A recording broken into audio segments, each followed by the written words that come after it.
एक का नाम है डूंगर सिंह और एक का नाम है जवार सिंह। क्या क्या नाम है? डूंगर सिंह और काका भतीजा है, बठोट पटोदा गांव के रहने वाले। पहले जब राजतंत्रों का दौर था तब राजा की सेना के अंदर सामंत हुआ करते, पर राजा को सेना की आवश्यकता तो सेना लेके कौन जाएंगे? सामंत। जब अंग्रेज आ गए तो अंग्रेजों ने आगे राजाओं को कहा कि भाई तुम्हें सेना रखने की कोई भी आवश्यकता नहीं, तुम्हारे कोई खतरा होगा तो हमें बता देना, हम तुम्हारी क्या कर देंगे? रक्षा। तो सामंतों की जो सेनाएं थी वो समाप्त कर दी गई। सामंतों की अब सेनाएं किसी भी काम की नहीं, तो सामंत बेरोजगार, उनकी सेनाएं भी क्या हो गई? बेरोजगार।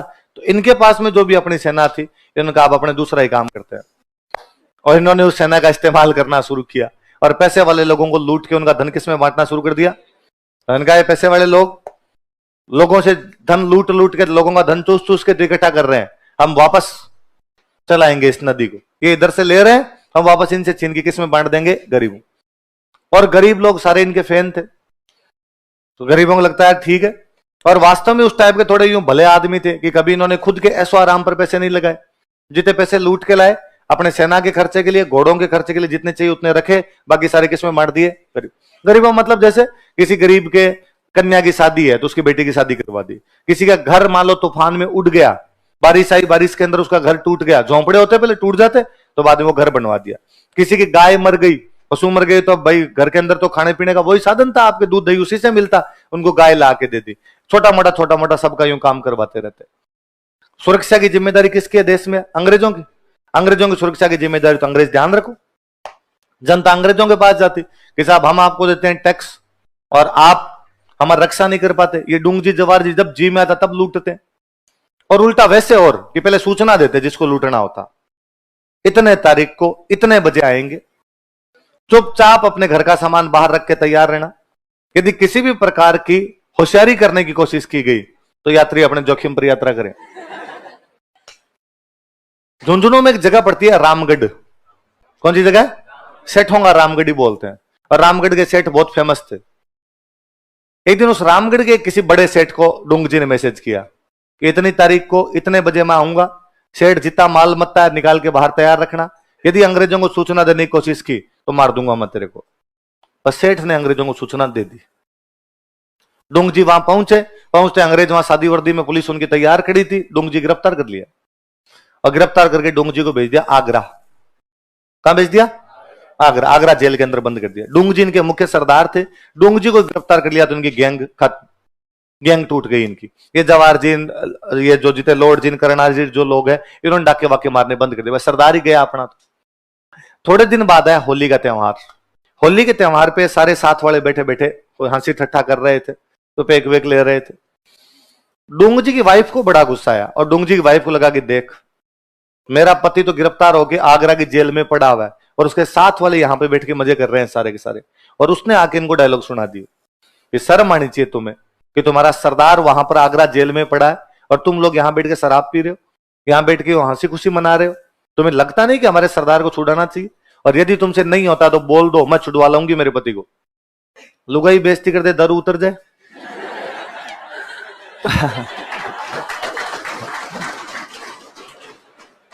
एक पीछे तो इतना ज्यादा बजा रहा है, टेबल तोड़ेगा। हाँ, तो अब वो उनको लगा, बुरा लगा कि यार ये भाभी जी तो गलत ही कह गए, अपने इतना ज्यादा सुना गए यार। तो उन्होंने कहा भाई हम कसम खाते हैं कि अब तो डूंग जी को छुड़वा के वापस आएंगे, वरना घर वापस आए। अपने 30-35 लोगों की टीम बनाई, वापस तो पूरी टीम थी, इकट्ठा किया कि आ जाओ वापस शुरू करते हैं अपना कामकाज। और यहां से जाते हैं आगरा। कहां जाते हैं? और आगरा के किले के पास जाके बैठ जाते हो। आगरा किले के पास जाके, अब आगरा किले में जेल थी और जेल के आसपास में आप लोग नहीं रह सकते है ना। आज भी आप जयपुर जेल है तो उसके पास में जाके आप 15 मिनट भी खड़े हो जाओगे ना तो अंदर से कोई ना कोई आ जाएगा, क्यों खड़े हो, निकलो। जेल की दूरी के अंदर कोई भी आदमी नहीं आ सकता। इन्होंने जाके डेरा दे दिया 30-35 लोगों ने वहां पे। अंग्रेजों को कौन हो तुम, यहां नहीं रुक सकते। तो लॉर्ड जी बने हुए साधु। लॉर्ड जी क्या बने हुए? लॉर्ड जी की थोड़ी हाइट लंबी थी, शरीर में डाकी टाइप के थे, दाढ़ी वाड़ी बड़ी हुई थी, तो एकदम साधु, वो भगवा वस्त्र धारण करके साधु का वेश धारण कर रखा।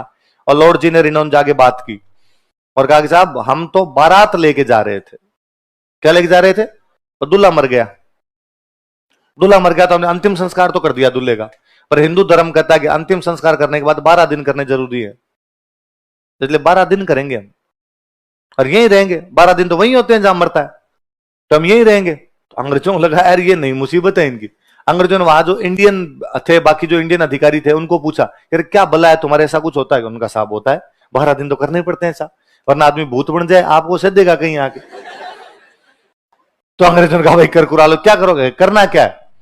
दिन में बांचेंगे गरुड़ पुराण, मर जाता गरुड़ पुराण का वाचन करते हैं, दिन में गरुड़ पुराण बांचेंगे, शाम को भजन करेंगे भगवान के, बस खत्म। और कुछ ही नहीं करे वहां पे।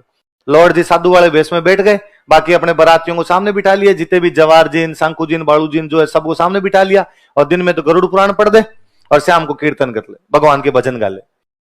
भारतीय जनता साधु महात्माओं के चक्कर में थोड़ी रहती है, तो वहां जो इंडियन जितने भी सिपाही लगे हुए थे, वो सुबह शाम जाके वहां बैठ जाते और वहां भजन होते, तब वही बेचारे हरे रामा हरे कृष्णा कर लिया करते।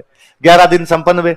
11वां दिन जब नाइट आई, 11वीं नाइट आई, तब कहा लॉर्ड जी ने कहा कि भाई कल अपने 12 दिन कंप्लीट हो जाएंगे और कल शाम को अपने यहां से प्रस्थान करेंगे, कल निकल लेंगे, या कल रुक के अपने परसों यहां से निकल लेंगे, कल अपना लास्ट दिन है, कल अपना गरुड़ पुराण पूरा हो जाएगा, आत्मा को शांति मिले, मुक्ति धाम पहुंचे आत्मा।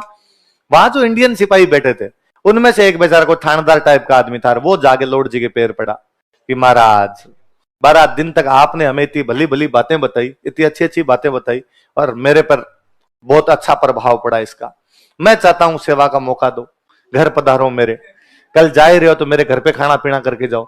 लॉर्ड जी ने कहा कि ना, मैं साधु आदमी हूं, घर गृहस्थी मोह माया सब त्याग चुका हूं, ऐसे किसी के घर पे जाके खाना खाना मुझे अच्छा नहीं, ये तो मेरे चेले हैं तो बारात में आना पड़ गया, बाकी मैं ऐसे भी नहीं जाता हूं। उसने कहा साहब तो भी मेरे लायक कोई सेवा हो तो बताओ, मेरे कोई मुक्ति मिल जाए आपकी सेवा करूं तो। और लॉर्ड जी ने कहा कि यदि तू कुछ कर सकता है तो तुम्हारी जेल में मेरा एक चेला बंद है, क्या उस चेले से मुलाकात करवा सकता? उसने कहा साहब इतनी छोटी सी बात पहले कभी बोल देते, कि मुझे लगा यार तुम सोचोगे कि उस चेले से क्यों मुलाकात करना चाहता है, बाकी अब हम कल जा ही रहे हैं तो मुझे लगता है जाते जाते उसको भी आशीर्वाद दे जाऊं। तो दूसरे दिन लॉर्ड जी को लेके गए जेल में, जो जेल में उसी दिन डूंग जी के समाचार आए कि कल काला पानी की सजा के लिए भेजा जाएगा। काला पानी मतलब अंडमान निकोबार, काला पानी का मतलब कि खूंखार अपराधी जो भी होते हैं उनको कहां भेज दिया करते, काला। और डूंग जी से खतरनाक कौन हो, उसने इतनी लूटमार मचा रखी थी इस इलाके में, तो कहा भाई डूंग जी को कहां भेजेंगे, कालापन। तो डूंग जी एकदम यूं हथकड़ियां डाली हुई बैठे हुए वहां पे, लॉर्ड जी गए, लॉर्ड जी जाके सिर पे हाथ फेरा, और बालक क्या हालचाल है? डूंग जी ने ऊपर देखा कि यार बोली लॉर्ड जी की सी है, वस्त्र भगवा पहन रखे, दाढ़ी बाल बढ़ा रखे, कोई ना कोई कोतक तो जरूर है। और डूंग जी ने कहा कि महाराज हालत खराब है, कल काले पानी के लिए भेज देंगे। और लॉर्ड जी ने वापस सिर पे हाथ पे रखा, बालक चिंता मत कर, आज रात को तेरे सारे कष्ट दूर हो जाएंगे। लॉर्ड जी ने रेकी की जेल की, जेल में घूम के देखा कहां पे कितने गार्ड रहते हैं, कितने हथियार है इनके पास में। रात को 29-35 लोगों ने हमला किया, अचानक आगरा की पूरी जेल लूट ली। और डूंग जी का डूंग जी भाग, डूंग जी और शानदार सरदार टाइप का आदमी। डूंग जी ने कहा पहले बाकी सब कैदी भागेंगे, लास्ट में मैं। तो आगरा जेल में अंग्रेजों के जितने कैदी थे इन्होंने सारे भगा दिए, और लास्ट में वहां से डूंग जी निकले। अब वहां से अपने अंग्रेज वहां जितने कोई सिक्योरिटी वाले थे उन सबको गिरफ्तार कर लिया, बांध बांध के आए थे वहां से। वो बेचारा वो चला, उसने कहा बाबा जप नाम ठीक करवाया तूने।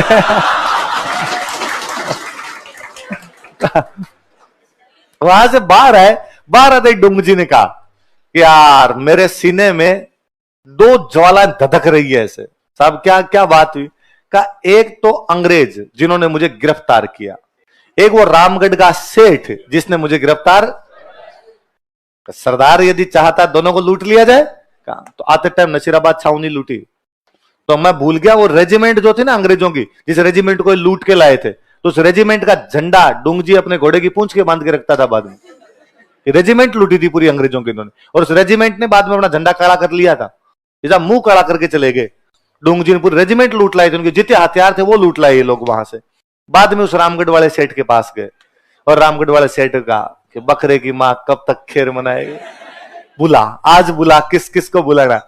सेठ को पहले समाचार किया था कि सेठ इतने बजे इतनी तारीख को आएंगे, सामान तैयार रखना, और इस बार तेरे को जिसको बुलाना हो बुला लेना। सेठ समझ गया कि धमकी बड़ी है, यदि कुछ कोशिश की इनका क्या भरोसा, अब नहीं है कल आके मार जाए। तो सेठ ने बेचारे ने किसी को समाचार ही नहीं किया, उल्टा सेठ ने दिमाग लगाया। और सेठ के पास जितना सोना चांदी, पहले भाई धन का मतलब सोना चांदी हुआ करता, अपना पूरा सोना चांदी छुपा दिया उसने। कैसे क्या छुपाया, इनको कुछ ही नहीं मिला। डूंग जी गए, डूंग जी ने जाके अपने सिपाही सेठ को कहा सेठ ला के, सेठ ने कहा मैं तो खुद ही कर्जे में हूं, वो मेरे पास तो कुछ ही नहीं है। कैसे नहीं? हमें पता है तेरे पास सोना चांदी है, देख लो साहब, घर पड़ा चेक कर लो।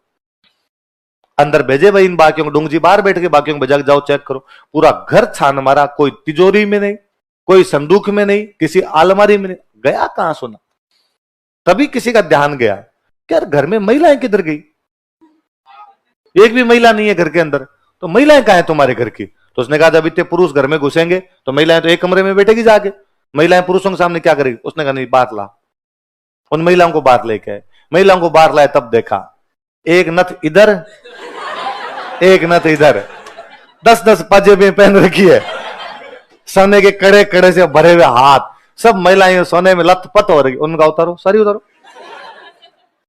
ये कुछ भी नहीं रहते, सब ये पीछे पीछे तुम्हारे रख लो, बाकी सारे उतारो यहाँ पे। और पूरा सोना उतरवाया एकदम उनका, और सोना उतरवा के डूंग जी को कहा कि लो डूंग जी आ जाओ भाई चेक कर लो। डूंग जी अंदर आए, डूंग जी ने देखा कि इधर लाइन में 10 एक महिलाएं खड़ी, इधर इनकी कंपनी खड़ी पूरी एकदम, सेठ बीच में खड़ा और बीच में सोना पड़ा। तो डूंग जी ने आते कहा भाई महिलाओं क्यों बाहर निकाला? ये वह नैतिक चरित्र के पूरे पक्के, भाई महिलाओं के साथ किसी प्रकार की बदतमीजी नहीं होनी चाहिए, महिलाओं क्यों निकाला भाई? तो उन्होंने कहा साहब सेठ चालू पड़ा और सेठ ने पूरा सोना इन महिलाओं को पहना दिया, हमें कुछ मिला ही नहीं, तो हमने इन महिलाओं का सोना उतरवाया है। डूंग जी ने कहा अच्छा फिर तो इसकी गलती, फिर तो किया जाना चाहिए ऐसा। डूंग जी ने वापस महिलाओं की तरफ नजर मारी, तो महिलाओं में से 7 महिलाएं तो घूंघट निकाल के खड़ी, 3 बिना घूंघट के खड़ी। तो डूंग जी समझ गए कि इन 3 का पीहर है, 3 का यहां पे क्या है? 7 तो बिननी है, 7 तो सेठ के बेटों की या उनके पोतों की, किसी की इनके परिवार की पुत्र वधुएं रही होगी, और जो 3 है ये इस घर की बेटियां है जो अपने कहा होगी पीहर। तो डूंग जी ने वापस पूछा कि तुम 3 इसी घर की हो? तो उन्होंने कहा हाँ भाई हम तो पीहर आए हुए इसी घर के, तुम्हारा सोना वापस उठा लो। डूंग जी बहन बेटियों को नहीं लूटता। नैतिक चरित्र देख रहे हो आप? मॉरल करेक्टर है बंदे का कि नहीं, ये सेठ का जो सोना है, जिसकी बिननियों का जो सोना वो लेंगे, बहन बेटियों का सोना नहीं लिया जाएगा। भाई कल को तुम जाओगी, तुम्हारे ससुराल वाले पूरी जिंदगी ताने मारेंगे कि पीहर गई थी वहां पे अपना पूरा धन लुटवा के आ गई, सोना लुटवा के गई, तुम ले लो। तो मुझे लगता है वो लड़कियां तो और कितनी राजी भी होगी, उन लड़कियों को तो मजे आ गए होंगे, एक उनका तो मिल गया और भाभी वाला लुट गया। महिलाओं के राजी होने के कई कारण है भाई। हाँ इतने दिन भाभियां दिखाती होगी मेरे पास फलाना हार है, उसने कहा अब देख भाई आया था हमारा, उन्होंने कहा हमारा भाई कैसा हो? डूंग जी जैसा हो। ऐसे यार गरीबों की सहायता करे तो गरीबों ने बाद में धोखना शुरू कर दिया। तो ये 2 देवता कौन से बन गए अपने? डूंग जी और। अब जब ये वापस नसीराबाद छावनी लूटी और रामगढ़ वाले सेठ को लूटा, तो अब अंग्रेजों का गिरफ्तार करके फांसी लगा दो। दोनों क्या लगा दी जाए? फांसी।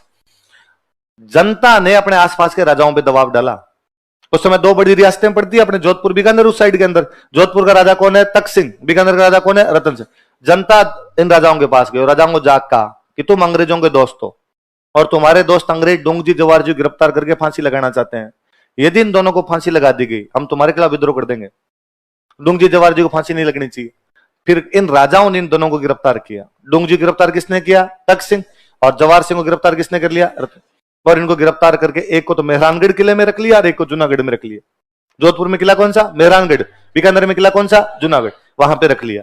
अंग्रेजों ने कहा इनको सौंपो, इन्होंने कहा नहीं हम तुम्हें नहीं सौंपेंगे, क्योंकि यदि तुम्हें सौंप दिया तो तुम इनको फांसी लगाओगे और इनको फांसी लगाओगे तो जनता हमारे खिलाफ हो जाएगी। और तुम्हारे दिक्कत क्या, इनको फांसी क्यों लगाना चाहते हो? क्योंकि जनता को लूटते हैं, अमीरों को लूटते हैं, तो हम इनको बाहर ही नहीं निकलने देंगे, ये रख लेंगे इनको, तो जनता की लूट बंद हो जाएगी, तो तुम्हारे भी ठीक, और इनको फांसी नहीं लगेगी तो जनता के भी ठीक। तो बाद में इनका पूरा अंतिम समय इन किलों के अंदर ही बीता था। डूंग जी जवाहर जी का निधन बाद में इन किलों के अंदर ही होता है। हमारी जनता ने इनके गीत गाने शुरू कर दिए, इनको धोखना शुरू कर दिया, तो हमारे लोक देवता बन गए। तो मुझे याद है 2011 के आसपास आरपीसी का सवाल ही था, हमारे ऐसे कौन से 2 लोक देवता है जो डाकू थे तथा अमीरों को लूटकर गरीबों में उनका धन बांट दिया करते थे, है ना। अभी